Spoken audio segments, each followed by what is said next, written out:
വടക്കന്തറ അമ്പലത്തിൻ്റെ പുറകിൽ മനക്കൽ തൊടിയോ അങ്ങനെ എന്താണ് ഈ സ്ഥലത്തിൻ്റെ പേര്. ഞങ്ങളിങ്ങനെ നടന്നങ്ങോട്ട് പോയിക്കൊണ്ടിരിക്കുമ്പോൾ പെട്ടെന്നൊരു ഇളം നീല ചുരിദാറിട്ടൊരു സ്ത്രീ മുന്നിലേക്ക് വന്നു. നമ്മുടെ അടുത്തേക്ക് ആൾക്കാർ വരുമ്പോൾ എപ്പോഴും പരിചയപ്പെടാനൊക്കെയുള്ള വിചാരത്തിലാണ് ഞാൻ. ഇവർ വരികയും വല്ലാതെ ഒച്ചയെടുക്കുകയും ഇതിൽ നിങ്ങൾ ആരെയും കയറ്റി വിടില്ല, കടത്താൻ പറ്റില്ല, നിങ്ങളിതിൽ വരാൻ പറ്റില്ല എന്നൊക്കെ പറഞ്ഞ് ഭയങ്കരമായിട്ട് ഒച്ചയെടുക്കുന്നു. അപ്പോഴേക്കും എൻ്റെ കൂടെ ഉണ്ടായിരുന്നവർ ഇത് നിങ്ങൾക്ക് ഉള്ള സ്ഥലമല്ലല്ലോ, നിങ്ങൾക്ക് എഴുതി തന്നിട്ടില്ലല്ലോ എന്നൊക്കെ പറഞ്ഞ് ഇവർ തമ്മിൽ ഒരു ചെറിയ തർക്കമുണ്ട്. എന്ത് ചെയ്തിട്ടും ആ സ്ത്രീ നമ്മളെ അങ്ങോട്ട് പോകാനായിട്ട് സമ്മതിക്കുന്നില്ലായിരുന്നു. അപ്പോൾ ഞാൻ എൻ്റെ കൂടെ ഉള്ളവരോട് പറഞ്ഞു, തൽക്കാലം ഇപ്പോൾ നമ്മൾ തിരിച്ച് ഒപ്പം ഒച്ചയെടുക്കലല്ല വേണ്ടത്. ഞാനും കാര്യമായിട്ടൊന്നും പറഞ്ഞില്ല. ഞാൻ കാര്യമായിട്ടൊന്നും പറയാത്തത്, ഒന്നാമത് എനിക്കെതിരെ ഒച്ചയെടുത്തുകൊണ്ട് വന്നത് ഒരു സ്ത്രീയാണ്.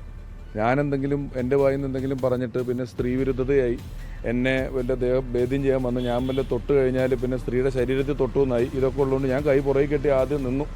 അത് നിന്ന ശേഷം വല്ലാതെ ഒച്ചയെടുക്കുന്നു. ഇവിടെ ഇവർ വരാൻ പാടില്ല, ഇവിടെ പ്രചരണത്തിന് വരാൻ പാടില്ല. നമുക്ക് പാലക്കാട് എന്ന് പറയുന്ന പ്രദേശത്ത് ഭൂരിപക്ഷം സ്ഥലങ്ങളും UDFൻ്റെ ശക്തി കേന്ദ്രങ്ങളാണ്. UDFൻ്റെ ശക്തി കേന്ദ്രങ്ങളിൽ എല്ലായിടങ്ങളിലും BJP ഉൾപ്പെടെയുള്ള മറ്റെല്ലാ പാർട്ടികളും സധൈര്യം സുഖമായി പ്രചരണം നടത്തുന്നുണ്ട്. ഒരു ചെറിയ സ്ഥലത്ത് ശക്തിയുണ്ട് എന്നൊരൊറ്റ കാരണം കൊണ്ട് അവിടെ ബാക്കിയുള്ള പാർട്ടികൾ പ്രചരണത്തിന് വരരുത്, അവിടെ വരാൻ പാടില്ല എന്നൊക്കെ പറയുന്നത് എത്ര ജനാധിപത്യ വിരുദ്ധമായ നിലപാടാണ്, എത്ര സങ്കുചിതമായ മനസ്സായിട്ടാണ് അവരവിടെ നിൽക്കുന്നത് എന്നുള്ളത് എന്നെ വല്ലാതെ അത്ഭുതപ്പെടുത്തുകയും വല്ലാതെ വേദനിപ്പിക്കുകയും ചെയ്ത ഒരു കാര്യമാണ്.